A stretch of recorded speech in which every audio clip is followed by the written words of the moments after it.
El CELS llega a esta audiencia en cumplimiento de un mandato de sus fundadores de contribuir a que nuestra democracia sea liberada de los resabios de la última dictadura cívico-militar.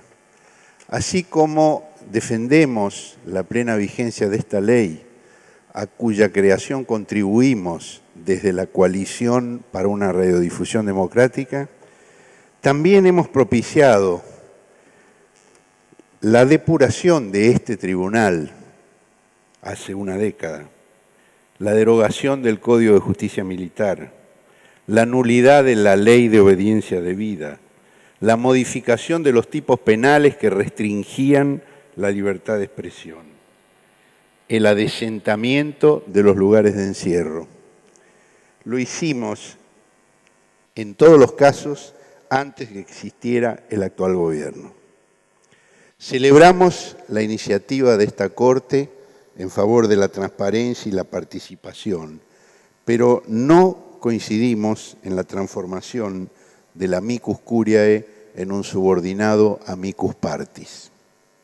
Al constreñir a los amigos del tribunal a la abogacía de una parte, la Corte desmiente el pronunciamiento de su presidente contra la politización de la justicia y aplana como mera cuestión de partes un debate vital para la formación de la voluntad popular en una democracia más plena e informada.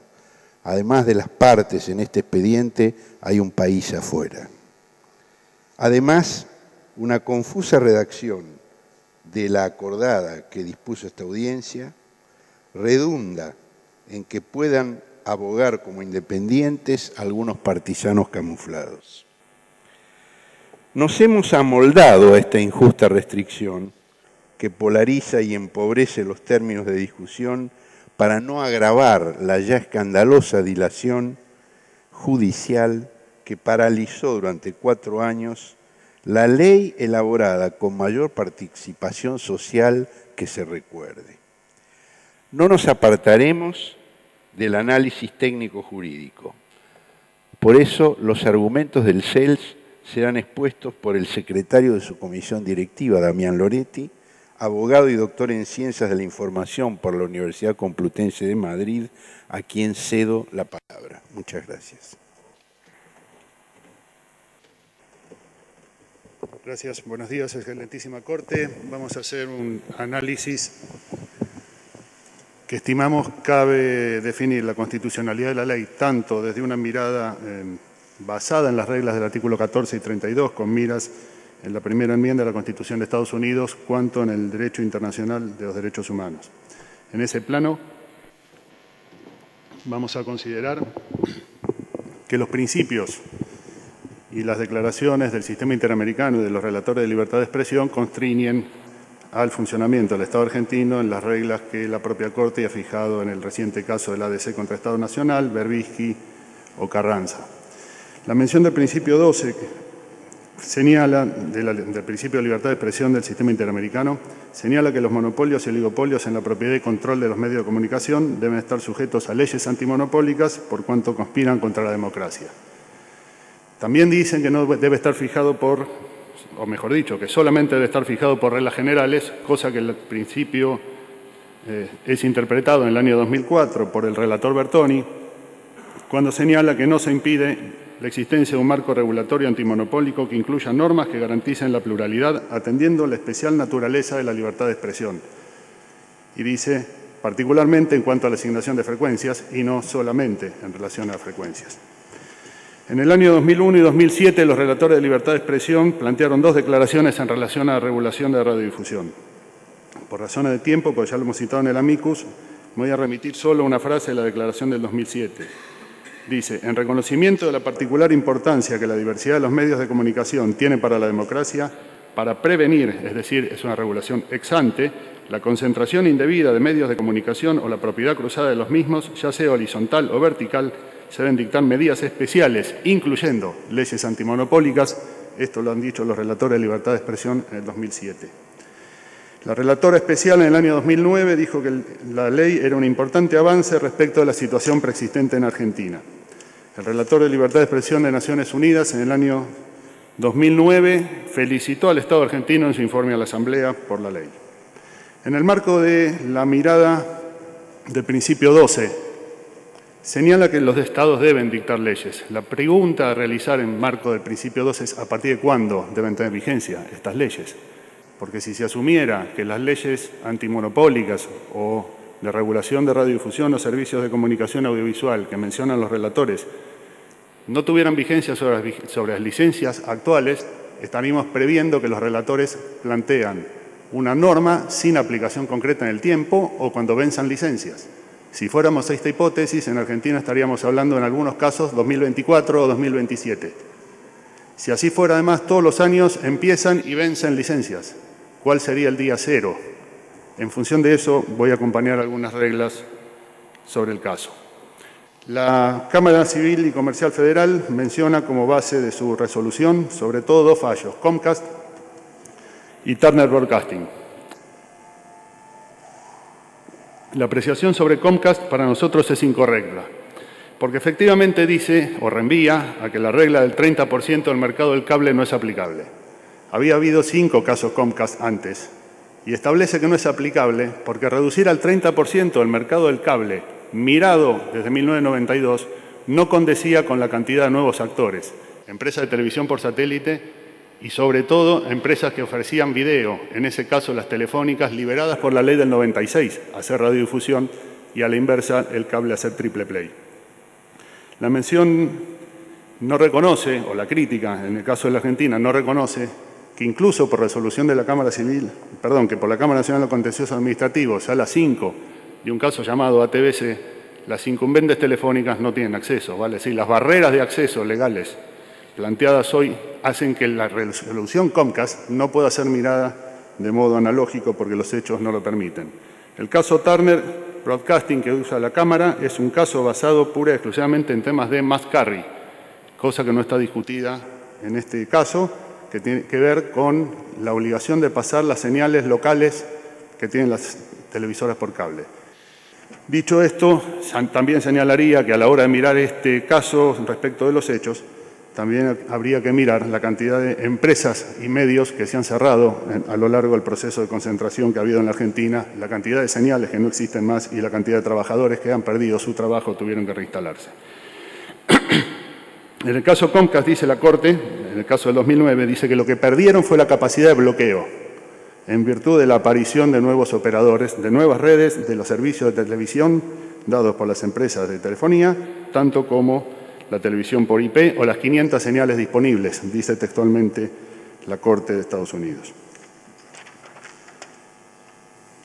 Hay otro caso Comcast, respecto del cual en el amicus nosotros citamos el voto de minoría, porque el voto de mayoría dice que no es apta la certificación de la acción de clase. En el voto de minoría de este caso Comcast del 2013 se establecen 4 reglas para ver la capacidad de predación o de exclusión o de apartamiento de la misma empresa Comcast en el estado de Filadelfia. Y allí se menciona la incapacidad de los competidores de comprar señales locales o de participar en las actividades locales o de ventas por la fijación de precios. En el marco de la jurisprudencia norteamericana, la cita de los casos Prometheus 1 y 2 que hicimos en el amicus guarda relación no solo con la capacidad de aplicación de reglas sobre la televisión abierta, sino que en ese caso están involucrados, por ejemplo, la Fox, que no es empresa de televisión abierta, y la Asociación Nacional de Periódicos, que tampoco es propietario de televisión abierta, dada la prohibición de propiedad cruzada que queda reafirmado en ese caso Prometheus 2, cuyo certiorari presentado por la Asociación Nacional de Televisoras fue rechazado por la Corte norteamericana en junio del año pasado. En Prometheus 2 dicen los jueces de la Corte de Apelaciones del Distrito de Columbia: la limitación a la propiedad de los medios es una vía razonable para promover la pluralidad de puntos de vista y contar con medios de comunicación diversificados. La regulación continua de la propiedad cruzada por parte de la autoridad de aplicación no viola la libertad de expresión, cita textual. Las reglas de propiedad de los medios no implican manipular contenidos. Me remito por tiempo a la cita del caso Comcast 2013, si la Corte así me lo permite. En relación a regulaciones y techos de concentración o diversificación o desinversiones en la jurisprudencia norteamericana, en casos que no usan espectro, donde aparece la figura de la facilidad esencial o la equitativa asequibilidad de los recursos. La Convención Americana habla de frecuencias y de papel. Hoy hablaría de fibra óptica. Menciona un caso Associated Press del año 45, cito el voto del juez Black: el hecho de que un editor maniobre con noticias, mientras que otros lo hacen con comida, no hace, como destacaremos, sostener que un editor tenga un particular santuario en el cual pueda con impunidad violar leyes que regulan sus prácticas de negocios. Y agrega, la primera enmienda, lejos de proveer un argumento contra la aplicación de las reglas de la Sherman Act, presenta poderosas razones para lo contrario. La libertad de publicar está garantizada por la Constitución. La libertad para acordar a fin de dejar a otros fuera no lo está.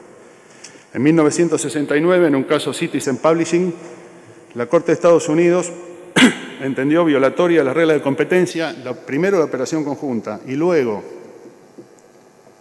la compra del diario Star por su competidor, que era el Citizen. En función de abreviar, lo que se hacía era una operación conjunta que dejaban separadas las redacciones, pero se fijaban precios, se hacían acuerdos de precios de suscripción y distribución y acuerdos de distribución de utilidades y control del mercado. Lo que dijo la Corte de Estados Unidos es, como última frase en su fallo, la venta del Star para nosotros parece muy adecuada. Y la resolución de la Corte requiere a los recurrentes a presentar un plan de desinversión del Star y del restablecimiento del competidor independiente y modificar el acuerdo de operación conjunta. A la hora de mirar las reglas de la desinversión, esta Corte, en Cablevisión con Municipalidad de Pilar, dijo que es imperioso recordar que los decretos y normas reglamentarias en cuanto a su derogación o reemplazo participan del mismo régimen que las leyes. Ningún derecho adquirido puede impedir su remoción del ordenamiento jurídico.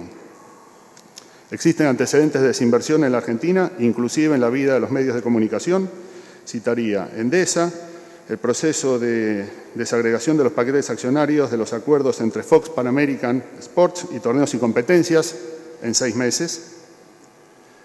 La Ley de Servicio de Comunicación Audiovisual habla de 1 año y agrego a lo que decía antes, no solamente pone techo en la concentración del cable, sino en el mercado de servicios por suscripción. Vale decir, la mirada de Comcast que hace la Cámara es incorrecta porque la ley no regula la concentración solo en el cable, sino en el mercado de televisión paga, lo cual cambia sustantivamente la mirada del negocio, tal como la Comisión de Defensa de la Competencia dijo en el 2007, cuando autorizó la operación conjunta. Ambos mercados fueron mirados del mismo modo.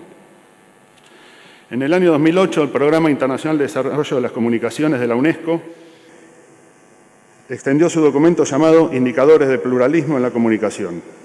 Entre algunas de las menciones, al señalar la situación de estrangulamiento de la libertad de expresión, no por monopolio, sino por concentración, dice que las reglas que deben fijar los Estados incluyen umbrales en base a criterios como participación del público, circulación, volumen de ingresos, distribución del capital accionario o derechos de votos, incluyendo integración vertical u horizontal. La forma exacta de regulación depende del mercado y nivel de desarrollo y tamaño de los operadores. La ley debe tener incentivos para motivar su cumplimiento. En particular, dice la UNESCO, deben tener el poder de hacer desinvertir. La palabra desinversión está en UNESCO, no en el texto de la Ley de Servicios de Comunicación Audiovisual. Hacer desinvertir en las operaciones mediáticas cuando se amenace la pluralidad o se alcancen niveles inaceptables de concentración. Insisto, no habla de monopolios como necesarios. Y en este sentido, me interesaría cerrar con 2 o 3 ejemplos más. Uno es el caso del Consent Decree del juez Green en la jurisprudencia de los Estados Unidos en materia de desagregación del AT&T con las 22 operadores de las Baby Bell.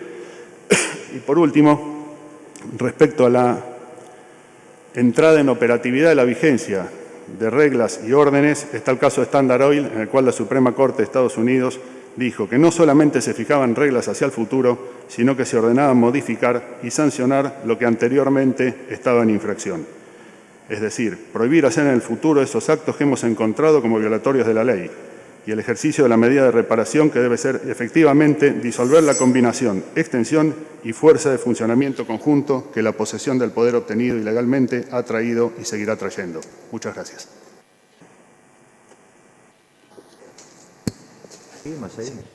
El tribunal convoca como amicus curiae autorizado directamente por la Corte